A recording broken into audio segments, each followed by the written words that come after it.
السلام علیکم، میں ہوں سمیع ابراہیم اور آپ دیکھ رہے ہیں سمیع ابراہیم یوٹیوب چینل۔ آج 5 نومبر سن 2020 اور جمعرات کا دن آپ کے لیے بڑی جوسی اور بڑی زبردست پولیٹیکل خبریں ہیں۔ ایک تو مریم نواز صاحبہ کی ایک اہم عسکری شخصیت سے ملاقات کی اندرونی کہانی ہے۔ کیا مریم صاحبہ نے مانگا، عسکری شخصیت نے کیا جواب دیا، مریم نواز صاحبہ کرنا کیا چاہ رہی تھیں، اور پھر یہ جو بعد میں سب کچھ جو کہا جا رہا ہے اس کی کیا وجہ ہے، اور اب یہ خبریں آ رہی ہیں، یہ بھی میں آپ کو بتا دیتا ہوں کہ جو آنے والی تقریر ہے میاں نواز شریف صاحب کی، چاہے وہ کسی جلسے میں ہو یا کسی پارٹی چھوٹے ورکرز کنونشن میں، اس میں ایک اہم جو ہماری عسکری شخصیت ہے بطور خاص اس کے بارے میں بات کی جائے گی اور ان کو سکینڈلائز کرنے کی کوشش کی جائے گی۔ تو تھوڑا اس کی میں تفصیل آپ کو بتاؤں گا۔ دوسرا، مسلم لیگ کاف کا جو معاملہ ہے، جو اس وقت خبریں آ رہی ہیں، آج انہوں نے پرائم منسٹر کے ظہرانے میں بھی شرکت نہیں کی کاف کی لیڈرشپ نے، تو کیا ہوگا آگے؟ کاف کی لیڈرشپ چاہ کیا رہی ہے، مانگ کیا رہی ہے، اور کیا وجہ ہے کہ عمران خان صاحب جو ہیں وہ پرائم منسٹر اپنے جو ایک اہم اتحادی ہیں پنجاب میں، جن کی نشستوں کی وجہ سے عثمان بزدار صاحب کی حکومت بنی تھی، ان کے ساتھ یہ ان کی ملاقاتیں کیوں نہیں ہوئیں، اور یہ اس حد تک کیسے بات پہنچی؟ یہ دو موضوعات آج اپنی اس ویڈیو میں ہم ڈسکس کریں گے۔ تو سب سے پہلے اہم عسکری شخصیت سے میں ملاقات، مریم نواز صاحبہ کی طویل ملاقات اسلام آباد میں، اور یہ اسلام آباد کی شخصیت ہیں۔ وہ جو دو اعلیٰ کلیدی عہدوں پر فائز لوگوں کے نام لے کے نواز شریف صاحب بھی چارج شیٹ کرتے ہیں، ان کے بارے میں بات کرتے ہیں، پاکستان کی فوج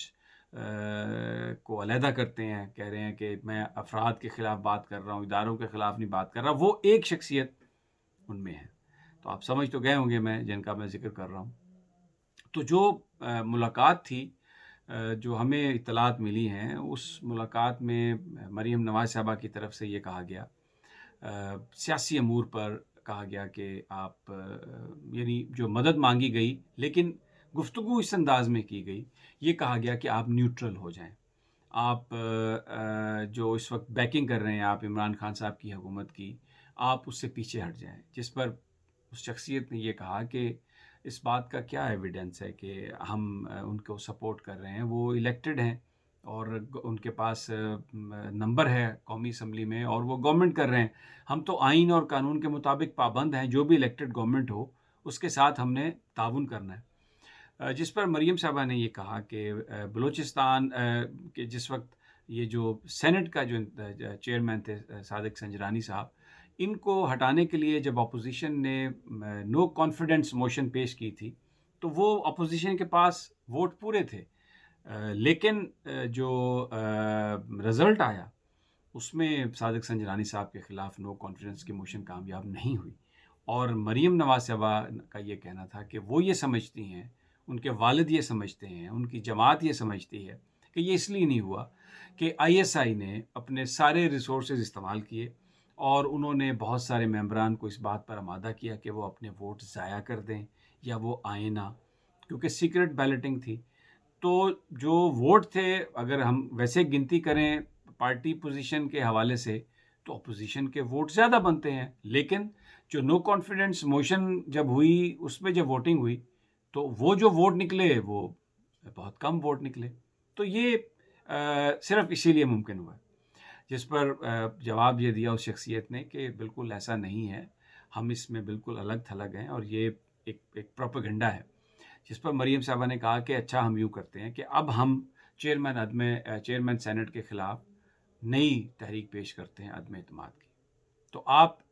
ہمارے پاس نمبر ہے اور ہم یہ سمجھتے ہیں کہ آپ نیوٹرلائز ہو جائیں، یعنی وہ دوسرے لفظوں میں یہ کہہ رہی تھی کہ آپ ہمیں سپورٹ کریں تو ہم سینٹ چیئرمین کو ہٹا دیں گے، یہ ہماری ابتدا ہوگی، اور اس کے بعد اگلے مرحلے میں ہم اسپیکر کو ہٹائیں گے، اور پھر اس کے بعد ہم عمران خان صاحب کو ان کے منصب سے علیحدہ کر دیں گے۔ ہمارے پاس کیونکہ ہم ایک ٹیمپو بنائیں گے، ماحول بنائیں گے، اور اس سارے ٹیمپو ماحول بنانے میں آئی ایس آئی جو ہے وہ مسلم لیگ نون کی مدد کرے۔ جس پر یہ سوال ہوا کہ یہ سب کچھ جو آپ کہہ رہی ہیں اور آپ کرنا چاہ رہی ہیں اور آپ یہ چاہتی ہیں کہ ہم آپ کی مدد کریں، یہ اس بات کی انڈیکیشن آپ کو کیسے ملی کہ ہم سیاست میں آئیں گے؟ کیونکہ مسلم لیگ نون کا تو بیانیہ یہ ہے کہ پاکستان کی جو ووٹ کو عزت دو، کہ پاکستان کی جو ایجنسیز ہیں وہ الیکٹڈ لوگوں کو ہٹا دیتی ہیں، ووٹ کو چوری کر لیتی ہیں، جن لوگوں کا حق نہیں ہے ان کو اقتدار میں بٹھا دیتی ہیں. تو یہ ہم کس طرح آپ خود ہمیں انوائٹ کر رہی ہیں اس بات پر،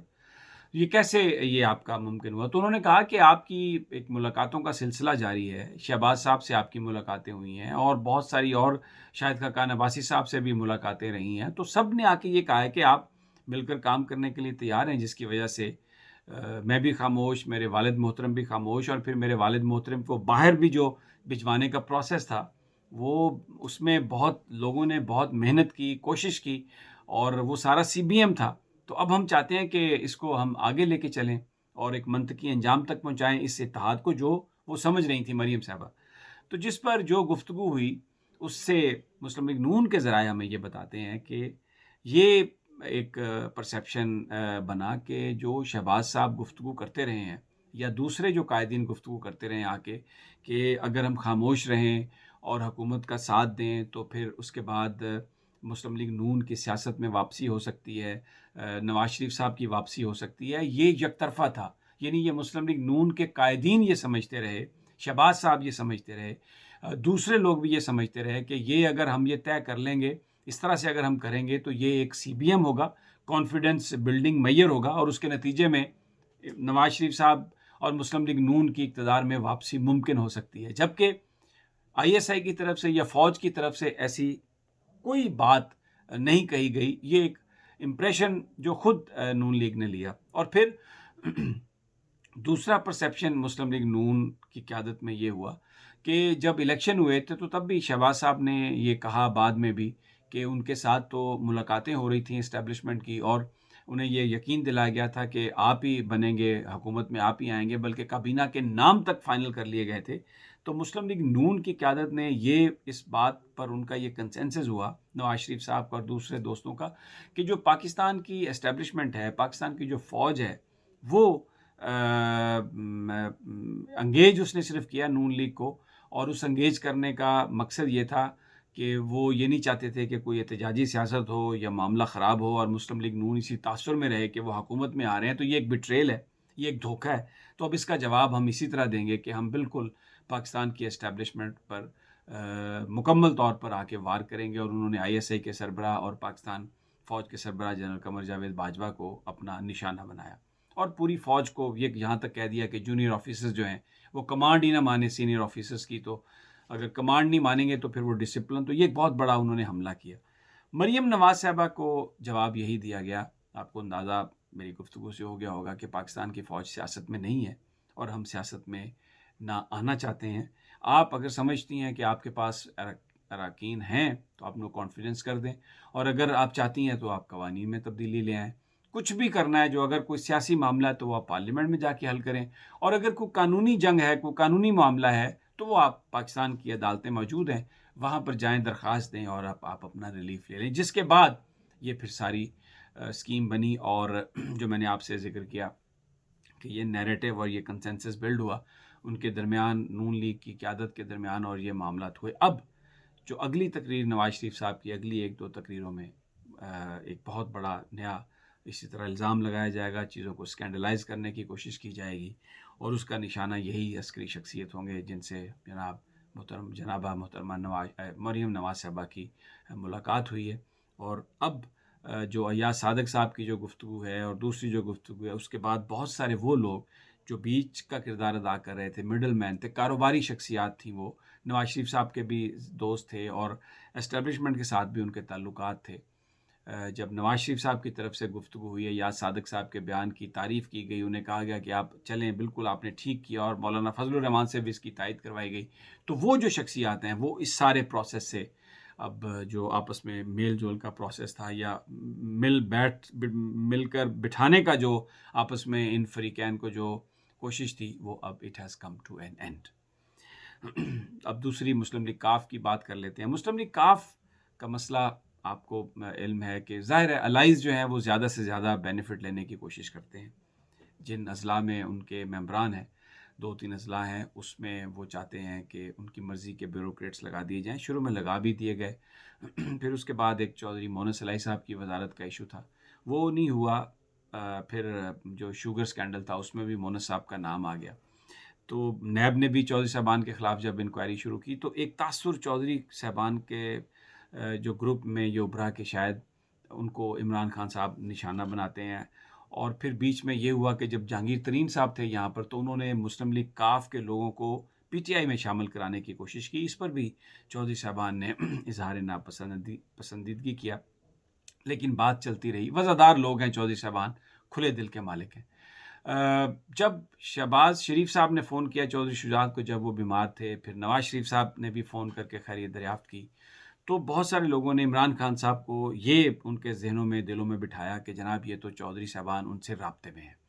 اور پھر اس کے بعد یہ جو جلیل شرک پوری اور ان کے ساتھ جو اسمبلی میں نون لیگ نے کیا اس پر بھی اسپیکر صاحب نے کوئی کارروائی نہیں کی. تو عمران صاحب پچھلے بہت عرصے سے جب سے وہ گورنمنٹ میں آئے ہیں ان سے پرویز الہی صاحب سے ایک ملاقات ہوئی ہے. تو اسپیکر صاحب یہ سمجھتے ہیں، چودھری صاحبان یہ سمجھتے ہیں کہ نواز شریف صاحب کو چاہیے تھا کہ وہ جب وہ ان کے الائی ہیں ان کو عزت دیتے، ان سے گفتگو کرتے، ڈائریکٹ ان کے ساتھ رابطہ رکھتے، لیکن ان کے ساتھ ایسا نہیں کیا گیا. تو وہ اس کو ایک اپنی سبکی بھی سمجھتے ہیں اور وہ سمجھتے ہیں کہ ان کی پوزیشن کو انڈرمائن وہاں پر پنجاب میں کیا گیا. ایک میسج جو دیا ہے وہ بڑا غلط میسج ہے. اور پھر ان کے جو اضلاع ہیں وہاں سے بھی بیوروکریٹس کو ہٹا دیا گیا. تو وہ یہ سمجھتے ہیں کہ جب ہم نے حکومت بنوانے میں ایک اہم کردار ادا کیا تو پھر ہمارے ساتھ اس طرح کا سلوک نہیں ہونا چاہیے تھا. ابھی بھی جو ہمیں ہمارے ذرائع بتاتے ہیں کہ چودھری شجاعت صاحب بیمار تھے، واپس آئے ہیں، ابھی تک کبھی بھی عمران خان صاحب وزیر اعظم پاکستان ان کی خیریت دریافت کرنے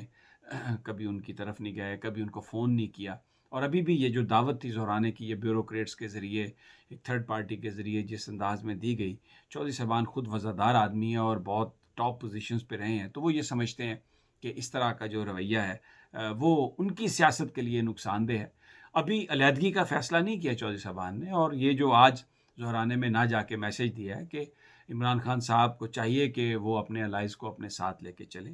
تو لیٹس سی کہ کیا ہوتا ہے. لیکن بہرحال یہ گمبھیر سچویشن ہے. اگر عمران صاحب نے پرویز الہی صاحب کو اور چودھری شجاعت صاحب کو نہیں منایا تو ان کو نقصان ہو سکتا ہے سیاسی طور پر. وہ لوگ پی ڈی ایم میں تو نہیں جائیں گے، یہ تو ہمیں پتہ ہے. وہ شہباز صاحب، نواز صاحب سے کوئی رابطے نہیں ہے. یہ صرف عمران صاحب کے دل میں ایک غلط فہمی پرائم منسٹر کے دلوں میں ڈالی گئی ہے. لیکن الائز کو ساتھ لے کے چلنے سے یقیناً عمران خان صاحب کی حکومت مضبوط ہوگی، اور جو تاثر ہے کہ حکومت ٹوٹ رہی ہے، لوگ ساتھ چھوڑ رہے ہیں، اس کو ختم کرنے میں عمران خان صاحب کو خاصی مدد ملے گی. اگلی میری ویڈیو تک اجازت دیجیے. اللہ نگہبان.